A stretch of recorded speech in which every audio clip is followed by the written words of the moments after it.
لا حول ولا قوة إلا بالله العلي العظيم. أعوذ بالله من الشيطان الرجيم. بسم الله الرحمن الرحيم. الحمد لله رب العالمين، الصلاة والسلام على محمد وآله الطيبين الطاهرين، واللعنة الدائمة على أعدائهم أجمعين. محترم ناظرین کرام، السلام علیکم ورحمۃ اللہ وبرکاتہ۔ آپ تمام حضرات کی خدمت میں پروردگار کی رحمت کے مہینے، پروردگار کی برکت کے مہینے، پروردگار کی لطف و عنایت کے مہینے کی مبارکباد۔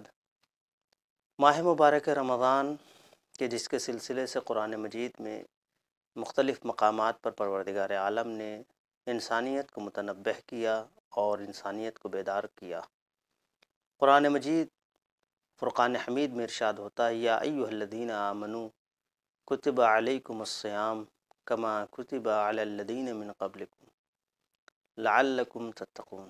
اے صاحبان ایمان، تمہارے اوپر اسی طرح سے روزے فرض کر دیے گئے ہیں جیسے تم سے پہلے والوں کے اوپر فرض کیے گئے تھے، شاید کہ تم متقی بن جاؤ۔ محترم ناظرین کرام، پروردگار عالم نے جو ہم پہ روزے فرض کیے اور یہ جو ماہ مبارک ہمارے درمیان رکھا اور ہمیں جو یہ سعادت عنایت کی ہے، اگر ملاحظہ کیا جائے اور دیکھا جائے تو در حقیقت یہ پہلے سعادت اور روزوں کی خاص طور پر جو سعادت پہلے تھی وہ صرف انبیاء علیہم السلام کی سے مخصوص تھی۔ بعد میں ان کی اقوام نے الگ الگ طریقے سے روزے رکھے اور ظاہر ہے اس کے الگ الگ دور تھے اور الگ الگ واجب اور کس طرح سے تھا، وہ سارے ایک سلسلہ تھا کہ کس قوم پر کس اعتبار سے واجب تھا اور کتنا واجب تھا۔ آپ کی خدمت میں رسالت مآب صلی اللہ علیہ وآلہ وسلم کی ایک حدیث پیش کروں، چونکہ مورد گفتگو جو مسئلہ ہے وہ یہ ہے کہ ماہ مبارک کا استقبال ہم کیسے کریں، ماہ مبارک کیا ہم اس میں کریں اور کیسے اس کو کس فراخ دلی سے قبول فرمائیں۔ روایت میں ملتا ہے، امام محمد باقر علیہ السلام فرماتے ہیں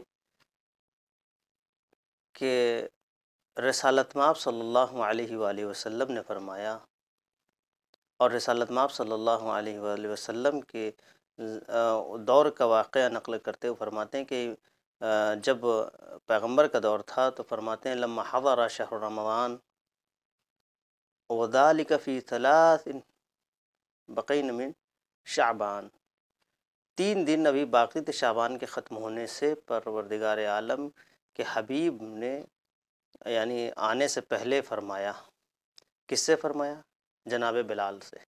جناب بلال سے کہا جاؤ اور لوگوں کو جمع کرو۔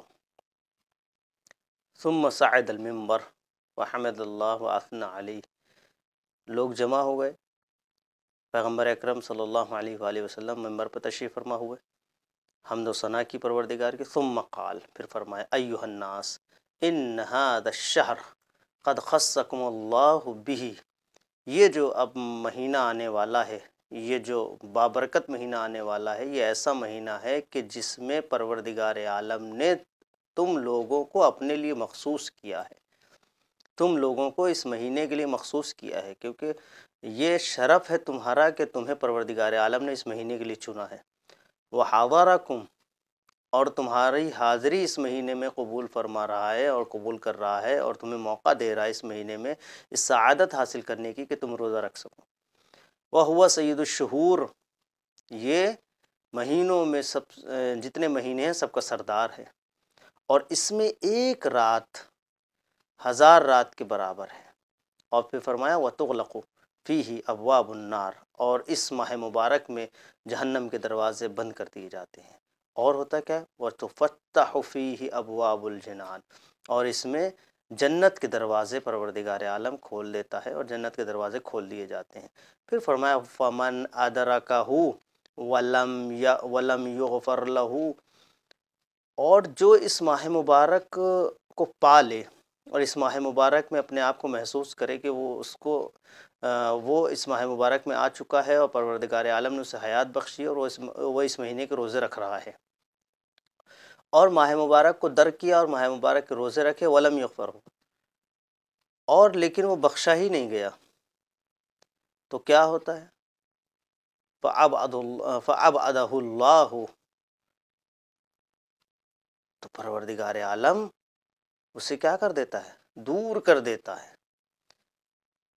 اور اسی طرح سے آپ دیکھیں اور ہوتا کیا ہے؟ فَلَمْ يُصَلِّ عَلَيَّ فَلَمْ يُغْفَرْ فَلَمْ يُصَلِّ عَلَيَّ فَلَمْ يُغْفَرِ اللَّهُ لَهُ فَأَبْعَدَهُ اللَّهُ۔ اور اس میں اور بھی چیزیں، وہ یہ کہ پروردگار عالم اس کو نہیں بخشتا اور اس کا ذکر نہیں ہوتا، اس کا کہیں تذکرہ نہیں ہوتا۔ پھر آخر میں پیغمبر نے فرمایا اور وہ شخص کہ جس نے مجھ پر صلوات نہیں پڑھی، جس نے مجھ پر صلوات نہیں پڑھی، اسے بھی اللہ نہیں بخشتا اور وہ اللہ کی رحمت سے دور ہو جاتا ہے، اور اسے اللہ اپنی رحمت سے دور کر دیتا ہے۔ ایک یہ حدیث۔ دوسری حدیث آپ کی خدمت میں عرض کروں، وہ بھی امام باقر علیہ السلام سے ہی نقل ہے۔ امام فرماتے ہیں، رسالت مآب صلی اللہ علیہ وآلہ وسلم کا تذکرہ فرماتے ہوئے کہتے ہیں، کان رسول اللہ صلی اللہ علیہ وآلہ وسلم اذا احل ہلال شہر رمضان اذا احل ہلال شہر رمضان، کہ جب ماہ مبارک رمضان کا چاند نمودار ہوتا تھا تو ہوتا کیا تھا؟ استقبل القبلہ، پیغمبر اکرم قبلہ رخ ہو کے بیٹھ جاتے تھے، ورفع یدیہ، اور اپنے ہاتھوں کو بلند کرتے تو کہتے تھے اللہم احلہ علینا بالامن والایمان، پروردگارہ یہ جو چاند ہمارے سامنے آج نمودار ہوا ہے اور اس فلک پر نمودار ہوا ہے جو ماہ مبارک کا چاند ہے، اسے ہمارے لیے امن کا اور ایمان کا چاند قرار دینا اور سلامتی کا چاند قرار دینا، اور والعافیتی، اور عافیت کا چاند، والرزق الواسع، اور وسعت رزق کا چاند، یعنی ہمارے لیے برکت ہی برکت ہو، ہمارے لیے اس میں لطف و عنایات ہی رہے، اور ودفع الاسقام، اور برائیاں، خرابی اور نقص، یہ سارے اس سے بیماریاں سب دور رہیں، یعنی اس کی برکت سے۔ پھر فرمایا اللہم ارزقنا صیامہ وتلاوتہ، اللہم ارزقنا صیامہ، پروردگار ہمیں توفیق عطا فرما کہ ہم اس ماہ مبارک میں روزے رکھ سکیں، وتلاوت القرآن فی، اور اس ماہ مبارک میں قرآن مجید کی تلاوت فرما سکیں، اللہم سلمہ لنا، پروردگار اسے ہمارے لیے سلامتی کا مہینہ قرار دینا۔ تو محترم ناظرین کرام، پروردگار کے حبیب نے اتنی خوبصورت طریقے سے اس ماہ مبارک کے سلسلے سے ارشادات فرمائے، اور بہت ساری چیزیں آپ کی خدمت میں علماء کرام سے آپ سنتے رہتے ہیں۔ بس ایک چیز آپ کی خدمت میں آخری عرض کرنی ہے کہ روزے کے بہت سارے درجات ہیں، روزے کے درجات ہیں۔ ایک درجہ ہے روزے کا جسے کہتے ہیں عمومی روزہ، یعنی صوم العموم، عمومی روزہ، یعنی کیا مطلب؟ عمومی روزے کا مطلب جیسے سب رکھتے ہیں، سب بھوکے رہتے ہیں، اسی طرح ہم بھی بھوکے ہیں، سب پیاسے رہتے ہیں، اسی طرح ہم بھی پیاسے ہیں، سب جو ہے وہ دوسرے ضروریات سے دور ہیں، ہم بھی دور ہیں۔ تو یہاں پر جو مسئلہ ہے، یہ عمومی روزہ جو ہے وہ ایک ہر ایک کی طرح ہے، ٹھیک ہے۔ ایک اور روزہ ہے جسے کہتے ہیں خصوصی روزہ۔ خصوصی روزہ کیا ہے؟ خصوصی روزہ یہ ہے کہ بھوک اور پیاس کے ساتھ ساتھ، یعنی بھوکے رہنے کے ساتھ ساتھ، پیاسے رہنے کے ساتھ ساتھ آنکھوں کا بھی روزہ ہو، آنکھوں سے گناہ سرزد نہ ہو، کان سے گناہ سرزد نہ ہو، غلط نہ دیکھیں، غلط نہ سنیں، غلط نہ بولیں، اور ہاتھوں کا بھی غلط نہ کریں، ہاتھوں سے نہ، پیروں سے غلط جگہ پر جائیں، اور بلکہ اور روایت بلکہ کہتی وسائر الجوارح، اور باقاعدہ سارے جتنے بھی ہمارے اعضاء و جوارح ہیں سب کو محفوظ رکھنا ہے، کس سے؟ معاصی سے، گناہوں سے۔ یہ خصوصی روزہ ہے، یہ ہر ایک کے بس کی بات نہیں ہے۔ یہ روزہ جو ہے، اب اس پر اصل ثواب جو متحقق ہوتا ہے، دیکھیں جو پہلے والا تھا وہاں پر ہوتا یہ ہے کہ بھئی ٹھیک ہے، ہو سکتا ہے انسان عذاب سے بچ جائے، اس میں جہاں یہ ہے کہ عمومی روزے میں بھئی عذاب نہیں ہوگا، بچ جائے گا، یا مثلا جو قضاء حاجت ہے، مثلا حاجات پوری ہو جائیں گی، یہ۔ لیکن اب یہ جو دوسرا خصوصی روزہ ہے، تو در حقیقت پروردگار عالم کو جو روزہ چاہیے، یہ وہ روزہ ہے خصوصی روزہ یعنی صرف یہ نہیں کہ وہ وہاں پر اس طرح سے صرف بھوکا اور پیاسا رہنا نہیں، بلکہ یہ بھی سلسلہ رکھنا۔ ایک اور روزہ ہے، وہ روزہ ہے خصوص الخصوص، یعنی اس سے خاص سے بھی خاص تر ہے۔ وہ کیا ہے؟ وہ یہ ہے کہ ان دونوں کے ساتھ ساتھ، یعنی بھوکا بھی رہنا ہے، پیاسا بھی رہنا ہے، آنکھوں کا بھی لحاظ رکھنا ہے، کانوں کا بھی، زبان کا بھی، ہاتھ کا، پیر کا، سب کا، اس کے ساتھ ساتھ روایت کہتی ہے صوم القلب، دل کا بھی روزہ رکھنا ہے۔ وہ کیسے؟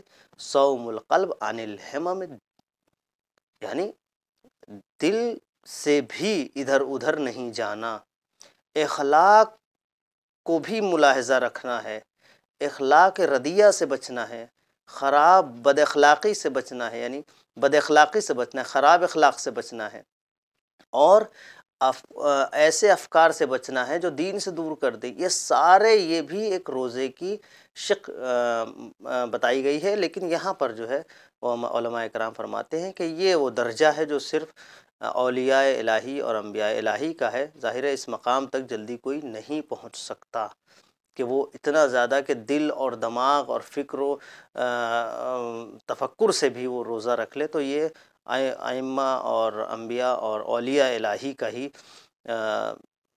درجہ ہے جو وہ حاصل کر سکتے ہیں۔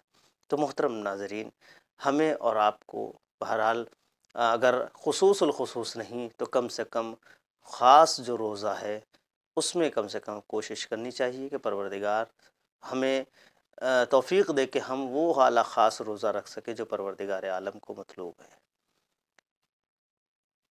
ناظرین کرام، آپ کی خدمت سے وداع لیتے ہیں۔ السلام علیکم ورحمۃ اللہ وبرکاتہ۔